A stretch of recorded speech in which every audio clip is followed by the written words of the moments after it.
신혼집으로 구해둔 집에 시부모님이 잠깐 들어가서 사시겠다고 합니다.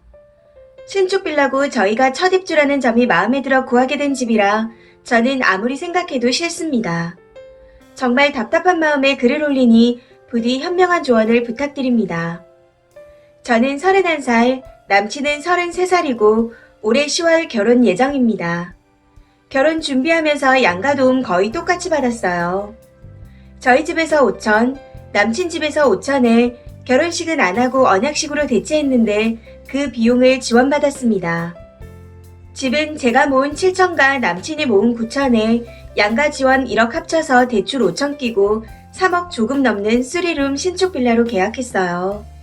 시댁과 친정에서 적당히 떨어져 있고 저희 직장에서 가까운 데다가 무엇보다 신축 첫 입주라는 게 가장 마음에 들었습니다.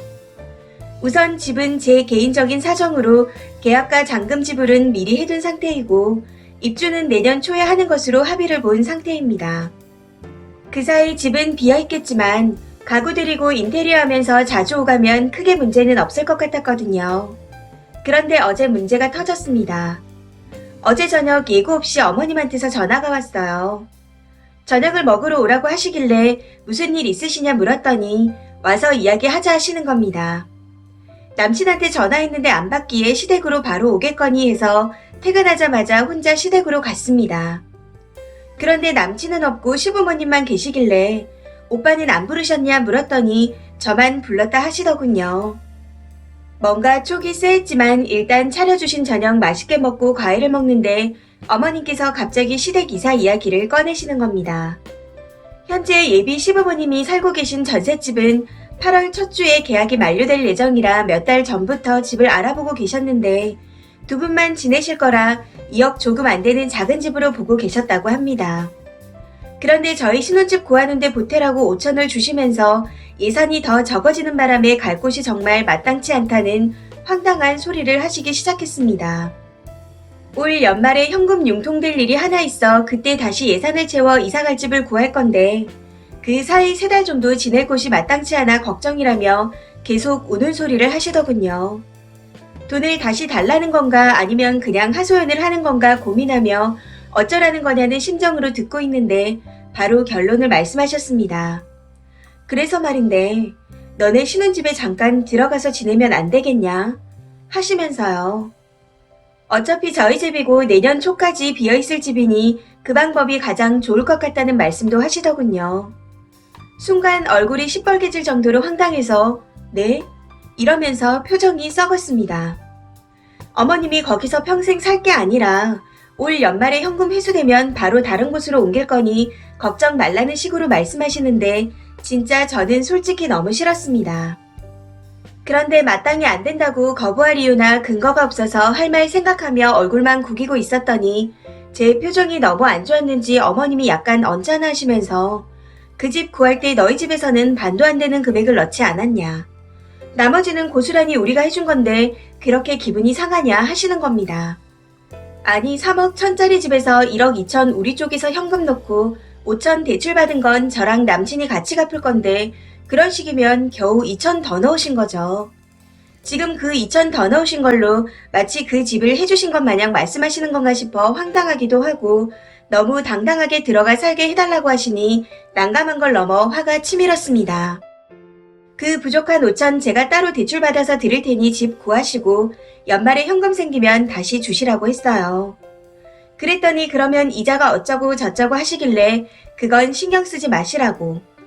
제가 어머님 아버님 이사 가시는데 그깟 이자 좀 감당 못하겠냐고 그냥 집 구하시라 했습니다. 이번엔 어머님께서 표정이 썩어 들어가시더니 나중에 다시 이야기하자 하시더군요. 저도 웃으면서 대출 한번 알아보고 연락드리겠다 하고 나왔습니다. 나오자마자 남친한테 전화를 했는데 바로 받더군요. 어디냐 물었더니 집 앞이라길래 보자고 했습니다. 집 앞에서 딱 10분 이야기했어요. 이미 남친도 알고 있겠거니 짐작해서 그냥 거두절미하게 난 신혼집에 두 분 들어가 사시는 거 싫다. 신축이고 첫 입주라서 좋았던 거다. 무엇보다 두 분 연말 지나 내년에도 집 못 구하시면 그럼 우린 어디서 사냐? 같이 사냐? 하고 물어보니 연말까지는 무조건 집 구해서 이사 가실 거라고 걱정 말라고 하는데 제 귀에는 다 개소리같이 들렸습니다. 그래서 다 필요 없고 그냥 안 된다는 것만 기억하라고. 그리고 어머님이 꼭 집 사주신 것처럼 말씀하시는데 그럼 우리 쪽에서 넣은 1억 2천 빼가면 그거 채울 수 있냐? 못 채우면 다시는 그런 식으로 말씀 못하게 단돌이 잘하라고 한마디 하고 돌아왔습니다. 남친이 어제 저녁에는 따로 연락이 없길래 오늘 아침에 전화를 했더니 자기는 솔직히 부모님께서 잠깐 들어가서 사시는 거 그다지 거북하지 않다고 하는 겁니다. 있는 듯 없는 듯 계시다가 나오는 거고 우리 들어갈 때는 새집처럼 청소며 뭐며 싹 해서 거의 없던 것처럼 하고 가실 건데 그렇게까지 싫어하는 이유를 모르겠다 하더군요. 그러면서 제가 대출 얘기까지 한 건 좀 가했다 하더라고요. 도대체 뭐가 가했다는 거죠? 나는 확실히 연말에 나가신다는 보장이 없는 것도 싫고 시부모님이든 우리 부모님이든 누군가 살다 가는 게 싫다는 거다. 그럴 거면 뭐하러 갓 지은 비싼 시축을 구했겠냐 설명하는데 수긍은 하는 듯 하면서도 이해는 못하는 것 같았습니다. 그리고 시부모님이 이사 가실 때 쓰셔야 할 돈을 왜 우리 결혼 자금으로 내주신 건지도 의문이라 했어요. 그 돈이 없으면 이사 가기 힘들다는 건 즉 결혼 자금으로 줄 여유 자금이 없으시다는 거 아니냐. 그런데 왜 상견례 때 각자 집에서 똑같이 5천씩 지원해주자가 하신 건지 모르겠다고 따져 물었습니다. 그건 자기도 솔직히 부모님 생각을 모르겠다 하더군요. 이래저래 얘기하다가 차라리 자기가 대출받아서 부모님을 드리겠다는데 정말 답답합니다. 이제 저희 결혼할 건데 그 대출이 곧 나의 대출이 되는 거잖아요. 저희 집에 얘기하면 집안 싸움 날 것 같아서 최대한 제 선에서 쳐내고 싶은데 뭘 어떻게 해야 할지 모르겠어요. 누구든 좋으니 조언 부탁드립니다. 이럴 때는 어떻게 해야 할지 정말 모르겠네요. 신혼집에 들어오시는 건 절대 싫은데 이런 상황이 생길 거라고는 생각지도 못했던 터라 어떻게 대처하고 방어해야 할지 정말 막막합니다. 댓글입니다. 첫 번째 댓글. 뭐예요? 엄마한테 전화 안 하고. 각본이 딱 시부모님 모시고 살게 되겠네요. 두 번째 댓글. 그 사이에 가구, 가전 등 짐은 어쩌려고요. 사정이 진짜였으면 안면몰수하고 돈 얘기를 했겠죠. 보관이사도 금액 만만치 않은데 합가하려고 이미 계획을 다 짜둔 듯 하네요.